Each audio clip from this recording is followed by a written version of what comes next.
Hello everyone, welcome again to learn English with كوديا. اليوم ان شاء الله غادي نخدموا واحد الاكسرسايز اللي هو مهم بزاف. اوكي، وخصوصا الناس اللي كيستعدوا الكويز نمبر 2 ديال اللانجويج اللي فيه الجرامر فوكابولري فانكشنز. غالبا اللي كيخدم بالكتاب ديال Gateway to English غيكون عندهم هاد الدروس ديال Gerund and Infinitives. اوكي، داكشي علاش اختاريت بانني خاصني نعمل واحد الاكسرسايز اللي تدربوا عليه التلامذ من اجل الكويز وايضا من اجل الامتحان الوطني. نبداو على بركه الله. قبل ما تبداو ان شاء الله الاجابه ديال هذا الاكسرسايز خصكم ترجعوا للفيديوهات القدام باش تراجعوا الدروس ديال جيراند اللي فيه بارت 1 2 و 3 والانفينيتيف without to والانفينيتيف with to. اوكي، طلعوا لهم مزيان وراجعوهم وجيو وقفوا الفيديو هنا واخذوا ورقه وستيلو وبداو اجابه ان شاء الله على هذه الاسئله. اوكي، السؤال اللي عندكم هو put the verb between brackets in the correct form. وهذا السؤال كيتلقاو حتى ان شاء الله حتى في الامتحان الوطني، يعني الشكل المناسب كيكون عندك form. حاليا قرينا يعني gerund والinfinitives، يعني هذاك هو المغزى ديال هذا السؤال، يعني gerund والinfinitives. sentence number 1 عندنا سارة enjoys فراغ، وعندك listen هذاك هو الverb between brackets يعني الفعل بين قوسين to music and she wants verb to be a singer. Sentence number 2 you can't go هذا هو الفعل اللي بين قوسين outside now because it's hard. Find هذا هو الverb someone who will take you home. Okay, and you take هو الverb between brackets.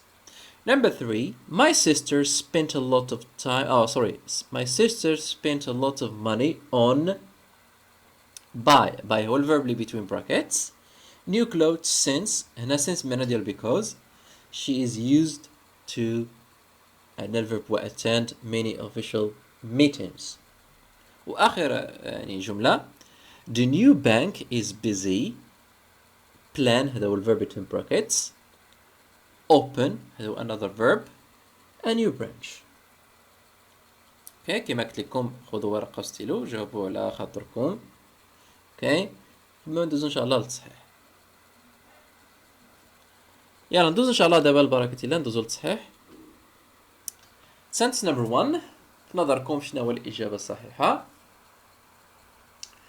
يعني دي نصيحة قبل ما تجاوبوا هذه الأسئلة كنشوفوا الفعل باش مسبوق أو الحاجة باش مسبوقة يعني الفراغ. هنا عندنا enjoy وعندنا wants. بما أن عندنا enjoy وكما شفنا في الدروس السابقة enjoy كتكون متبوعة بالgerund اللي هو الverb plus ing. داكشي غنقولوا Sarah enjoys listening. good. want كتكون متبوعة ب to plus verb يعني في infinitive with to حسب الدروس السابقة. okay. دونك الإجابة الصحيحة هي Sarah enjoys listening to music and she wants to be a singer. والمعنى ديال الجملة يعني سارة تستمتع بالاستماع إلى الموسيقى وتريد أن تصبح مغنية. شو دابا الجملة الثانية sentence number 2 you can go outside now because it's hard.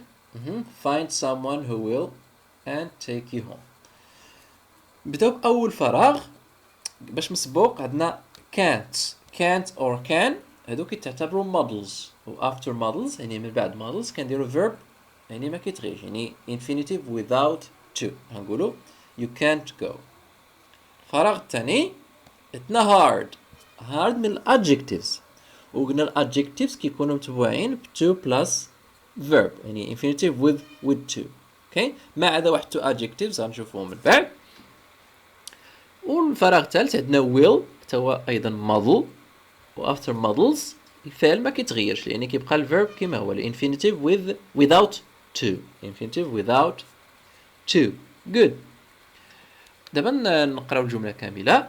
You can't go outside now because it's hard to find someone who will take you home. يعني ما يمكنلكش تخرج دابا لحقاش لأن من الصعب أن تجد شخصا ليأخذك إلى المنزل. good. شو دابا الجملة الثالثة sorry. My sister spent a lot of money on buy new clothes since she is used to attend many official meetings. number 1 عندنا الجواب صحيح هو buying. why؟ علاش؟ لأنها مسبوقة باش ب preposition. قلنا after prepositions كنستعملو gerund اللي هو الverb plus ing. والإجابة الثانية عندنا attending gerund. علاش؟ لأنها استعملت بعد هذه العبارة الإكسبريشن اللي هي be used to. قلنا من بعد be used to كنديرو gerund. is راه هو الصيغة ديال verb to be. يعني كنقولوا verb to be يعني مصرف حسب يعني الزمن المناسب. هنا عندنا is يقدر تكون عندنا am، يقدر تكون عندنا are، يقدر تكون عندنا was، will be على حسب. اوكي المهم عندنا الصيغة ديال be used to كتكون متبوعة بالgerund. نقراو دابا الجملة مع الشرح. My sister spent a lot of money on buying new clothes since she is used to attending many official meetings. يعني أختي يعني تصرف يعني الكثير من النقود على شراء ملابس جديدة لأنها متعودة على حضور لقاءات أو اجتماعات رسمية. شو دابا the last sentence. عندنا the new bank is busy وعندنا plan وعندنا open a new branch. for the first يعني الفراغ الأول عندنا الإجابة الصحيحة ديالو هو planning. ردوا البال هنايا علاش درنا gerund؟ لأنها مسبوقة busy. و busy واخا هو adjective ولكن شفناه بالexception يعني الحالات الخاصة. عندنا busy وعندنا be worth. هاد جوج adjectives كيكونوا متبوعين بالgerund. خصنا نردوا لهم البال. وردوا بالبال عاوتاني حاجة مهمة هو planning. عندنا هنا double n. علاش؟ لأن عندنا plan هو فيه واحد الفاول اللي كيتعتبر one syllable verbs وآخر 3 الحروف ديالو كيشكلوا لنا داك الفورم ديال CVC. اللي ما فهمش كيفاش نزيدو ing كاين واحد الفيديو خاص ب how to add ing يعني كيفاش نزيدو ing فيديو خاص به تفرجوا فيه وان شاء الله غتفهموا كيفاش نزيدو ing. والجواب الاخير هو to open.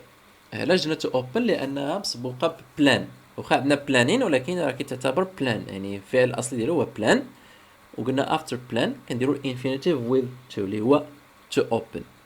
ودابا نشرحوا الجمله نقراوها ونشرحها. The new bank is busy planning to open a new branch. يعني البنك الجديد مشغول بالتخطيط لفتح فرع جديد له. Okay, so that's all for today. إلا عجبتكم الطريقة ديال التمارين خليونا